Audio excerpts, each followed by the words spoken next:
اور جو نئے بچے تھے وہ پلے بڑھے جوان ہوئے، اللہ تعالیٰ نے ان کے دلوں میں جہاد کا شوق پیدا کیا اور ان کو یہ شعور بخشا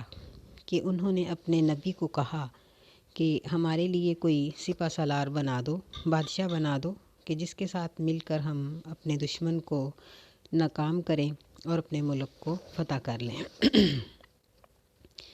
یہاں اللہ تعالیٰ نے اس نبی کا تذکرہ نہیں کیا، جس کی عام طور پر یہ وجہ نظر آتی ہے کہ اس کا نام ذکر نہ کرنے کی وجہ یہ ہے کہ ہر نبی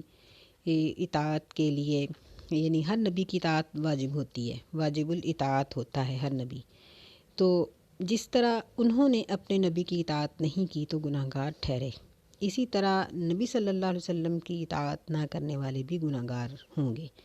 اللہ نے فرمایا کہ انہوں نے اپنے نبی کو یہ بات کہی کہ ہمارے لیے ایک بادشاہ بناؤ تاکہ ہم اللہ کی راہ میں لڑیں، تو ان کے نبی کو ان کی عادت فطرت کا پتہ تھا، جس لیے انہوں نے کہا کہ تم ایسی خواہش نہ کرو، کہیں ایسا نہ ہو کہ اللہ تعالیٰ تمہیں حکم دے دے اور تم اللہ کے حکم کا انکار کر گزرو۔ نبی صلی اللہ علیہ وسلم کا فرمان ہے کہ مصیبت کو طلب نہ کرو، اور اگر تمہارے اوپر مصیبت اور پریشانی ڈال دی جائے تو پھر صبر کے ساتھ اس کو برداشت کرو۔ یہاں بھی اللہ تعالیٰ اسی بات کو ذکر کر رہے ہیں کہ انہوں نے خود اس چیز کو طلب کیا کہ ہم جنگ کرنا چاہتے ہیں، تو ان کے نبی علیہ السلام نے ان کو یہ سمجھایا کہ هل عصیتم ان کتب علیکم القتال الا تقاتلوا، کہ بہت قریب ہے، یعنی ممکن ہے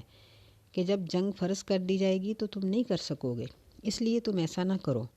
تو وہ کہنے لگے کہ ہمارے مال اسباب، ہماری اولادیں ذبح کر دی گئیں، فرعون نے جو کچھ کیا، اور پھر اس میدان میں بیٹھے بیٹھے جو کچھ ہوا، تو اب ہم یہ چاہتے ہیں کہ ہم جا کر اپنے دشمن سے لڑیں اور اپنے علاقے کو فتح کر لیں۔ تو بات پھر ویسے ہی ہو گئی جیسے تھی۔ فَلَمَّا كُتِبَ عَلَيْهِمُ الْقِتَالُ، جب اللہ تعالیٰ کی طرف سے ان پر جنگ فرض کر دی گئی، تولوا، تو وہ پھر گئے چند کے سوا۔ یہ بات یاد رکھنے کی ہے کہ انسان کسی بھی نیکی کے کام کو شروع کر کے اگر انحراف کر لے، مڑ جائے، چھوڑ دے، تو اللہ تعالیٰ کی طرف سے اس کے اوپر سزا آتی ہے، یا پھر اس کو اس نیکی کی قضا دینی پڑتی ہے۔ جس طرح احرام باندھ لینے کے بعد اگر کوئی حج نہیں کرتا یا عمرہ نہیں کرتا، کسی بھی وجہ سے نہ کرے، اس کو اپنی پہلی فرصت میں حج اور عمرہ کی قضا دینی پڑے گی۔ اسی طرح اگر کوئی شخص ہتھیار پہن لے اور میدان جنگ میں جانے کے لیے تیار ہو جائے تو پھر وہ انکار کر دے تو اس کے لیے اس کی سزا ہوگی۔ ان لوگوں نے بھی ایسے ہی کیا کہ جنگ کے لیے پہلے تیاری کی، جب ان کے اوپر جنگ فرض کر دی گئی، تولوا، تو وہ پھر گئے، الا قلیلا منہم، مگر ان میں سے تھوڑے۔ اللہ تعالیٰ نے فرمایا کہ اللہ ظالموں کو خوب جانتا ہے، یعنی ایسا شخص جو نیکی کی نیت باندھنے کے بعد اس کو ترک کر دیتا ہے۔ مثلا ایک شخص نے وضو کیا، نماز شروع کر کے چھوڑ دی، توڑ دی نماز، نہ پڑھی، تو ایسا شخص اللہ تعالیٰ کے نزدیک بہت بڑا مجرم ہے۔ اگرچہ نیت نہ کرنے والا، وضو بھی جس نے نہیں کیا، وہ بھی ایک بہت بڑا مجرم ہے، لیکن ایک شخص مصلی پہ کھڑا ہونے کے بعد جب نماز کو توڑ دیتا ہے، یا ایسے ہی ایک شخص جو بغیر کسی شرعی عذر کے روزہ رکھنے کے بعد روزہ توڑ دیتا ہے، تو اگرچہ روزے کا منکر بھی ایک اللہ کے نزدیک بہت بڑا مجرم ہے، لیکن جس نے رکھ کے توڑ دیا بغیر کسی شرعی عذر کے، اللہ تعالیٰ کے نزدیک اس روزے کا کوئی کفارہ نہیں، الا کہ وہ اللہ سے معافی مانگے اور اللہ تعالیٰ اس کو معاف کر دیں۔ تو بہرحال ہمیں یہاں اسی بات کی تلقین کی گئی ہے کہ جہاد میں ہی قوموں کی زندگی اور ان کی عزت ہے۔ اگر کوئی قوم اپنا نام بلند کرنا چاہتی ہے تو اسے جہاد کا شوق اپنے دل میں رکھنا چاہیے۔ نبی علیہ السلام نے فرمایا کہ جو شخص اس طرح سے مرا کہ اس کے دل میں کبھی جہاد کا شوق ہی پیدا نہیں ہوا، وہ منافقت کے ایک حصے پر مرا۔ تو اس حدیث پر عمل کرتے ہوئے ہمیں چاہیے کہ ہم اپنے دل میں یہ جذبہ رکھیں کہ اگر اللہ کے دشمن سے لڑنا پڑے تو ہم تیار ہیں، بے شک ہمارے اوپر جہاد عورتوں پر فرض نہیں ہے۔ ایسے ہی مجاہدین کے لیے دعا کرتے رہنا اور ان کے لیے فنڈ میں حصہ ڈالنا، یہ بھی جہاد کے اندر شرکت کا ہی ایک طریقہ ہے۔ بسم اللہ الرحمن الرحیم۔ وقال لهم نبيهم إن الله قد بعث لكم طالوت ملکا، اور ان کو کہا ان کے نبی علیہ السلام نے، ان اللہ، بے شک اللہ تعالیٰ نے، قد بعث لکم، تحقیق بنا دیا ہے، بھیج دیا ہے تمہارے لیے، طالوت ملکا، طالوت کو بادشاہ۔ قالوا انا یکون لہ الملک علینا، لوگوں نے کہا انا یکون لہ، کیسے ہو سکتی ہے، انا کا معنی کیسے، کیسے ہو سکتی ہے اس کے لیے بادشاہت ہم پر، ونحن احق بالملک من، اور ہم بادشاہت کے بہت زیادہ حقدار ہیں اس سے، ولم یؤت سعۃ من المال، اور وہ نہیں دیا گیا مال کی وسعت۔ قال ان اللہ اصطفاہ علیکم، اللہ تعالیٰ نے فرمایا، ان کے نبی علیہ السلام نے فرمایا، ان اللہ اصطفاہ، بے شک اللہ تعالیٰ نے چن لیا ہے، ہو کا معنی اس کو، بے شک اللہ نے چن لیا ہے اس کو، علیکم تمہارے اوپر، وزادہ بسطۃ فی العلم والجسم، اور زیادہ کر دیا ہے اس کو علم اور جسم میں کے پھیلاؤ میں، یوں بھی پڑھا جا سکتا ہے، وزادہ بسطۃ فی العلم، اور اللہ تعالیٰ نے اس کو زیادہ کر دیا ہے علم کی وسعت میں، پھیلاؤ میں، اور جسمانی پھیلاؤ میں، یعنی جسمانی طاقت اور قوت میں۔ واللہ یؤتی ملکہ من یشاء، اور اللہ تعالیٰ دیتا ہے اپنی بادشاہت جس کو چاہتا ہے، واللہ واسع علیم، اور اللہ تعالیٰ وسیع علم رکھنے والا ہے۔ اب ہم اس سبق کو دوبارہ دیکھتے ہیں۔ پچھلی آیت میں اللہ تعالیٰ نے اس بات کا ذکر کیا کہ بنی اسرائیل کے لوگوں نے اپنے بادشاہ سے یہ بات کہی کہ ہمارے لیے ایک سپہ سالار بناؤ، بادشاہ مقرر کرو جس کے ساتھ مل کر ہم دشمن سے لڑیں اور اپنے ملک کو فتح کر لیں۔ اور یہ بات بھی ہوئی تھی کہ اللہ تعالیٰ نے یہاں نبی کے بارے میں یہ نام نہیں بتایا کہ وہ نبی کون تھے، ان کا نام کیا تھا، اور معلوم ہوتا ہے کہ یہ وہی دور تھا جب بنی اسرائیل کے لوگ صحرائے سینا میں بیٹھے ہوئے تھے۔ بہرحال ان کے نبی علیہ السلام نے ان کے کہنے پر اللہ سے دعا کی اور ان کو بتا دیا کہ اللہ تعالیٰ نے تمہارے لیے طالوت کو بادشاہ بنا دیا ہے۔ طالوت ایک غریب گھرانے کا شخص تھا، لیکن جسمانی مضبوطی اور ذہنی قوت اور ضبط میں بے مثال تھا، کمال تھا کہ عقل اور علم اور جسمانی قوت اللہ تعالیٰ نے اس کو بہت زیادہ دے رکھی تھی، لیکن دولت نہیں تھی، چونکہ لوگ دولت کے بل بوتے پہ ہی ہر بات کو سوچتے ہیں، مادہ پرست لوگوں کی یہی بات ہوتی ہے۔ تو جب انہوں نے یہ سنا کہ یہ حکومت، یہ سپہ سالار ہونے کا عہدہ یہ تو طالوت کے پاس چلا گیا، تو انکاری ہو گئے، کہنے لگے کہ انا یکون لہ الملک علینا،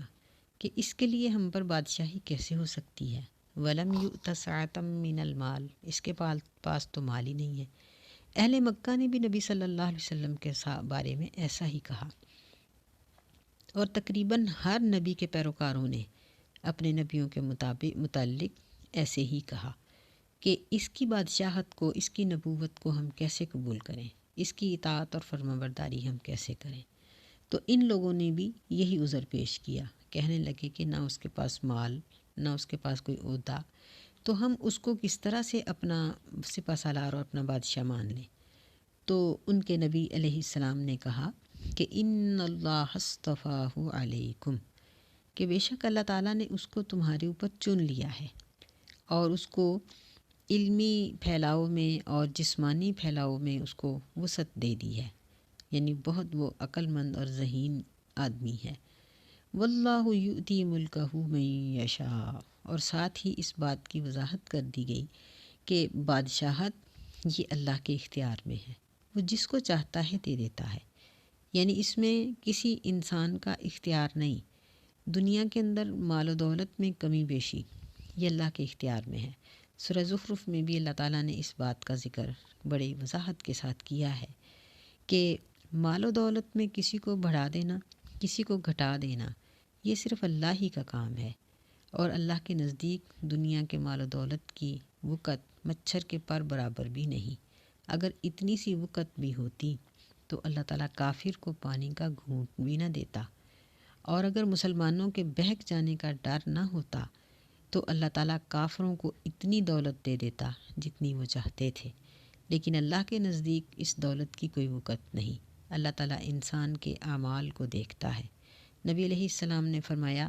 کہ اللہ تعالیٰ تمہاری شکلوں صورتوں کو اور ظاہری جو ٹیپ ٹاپ ہے اس کو نہیں دیکھتا، وَلَٰكِن يَنظُرُ إِلَىٰ قُلُوبِكُمْ وَأَعْمَالِكُمْ، اللہ تمہارے دلوں کو دیکھتا ہے اور تمہارے اعمال کو دیکھتا ہے۔ فرمایا واللہ واسع علیم، اور اللہ تعالیٰ وسیع علم رکھنے والا ہے،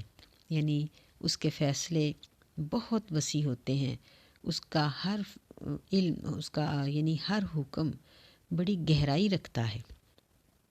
انسان اگر اس کو سمجھ سکے یا نہ، اس کا کوئی بھی حکم حکمت سے خالی نہیں۔ اللہ تعالیٰ ہمیں سمجھنے اور عمل کرنے کی توفیق عطا فرمائے۔ السلام علیکم ورحمۃ اللہ وبرکاتہ۔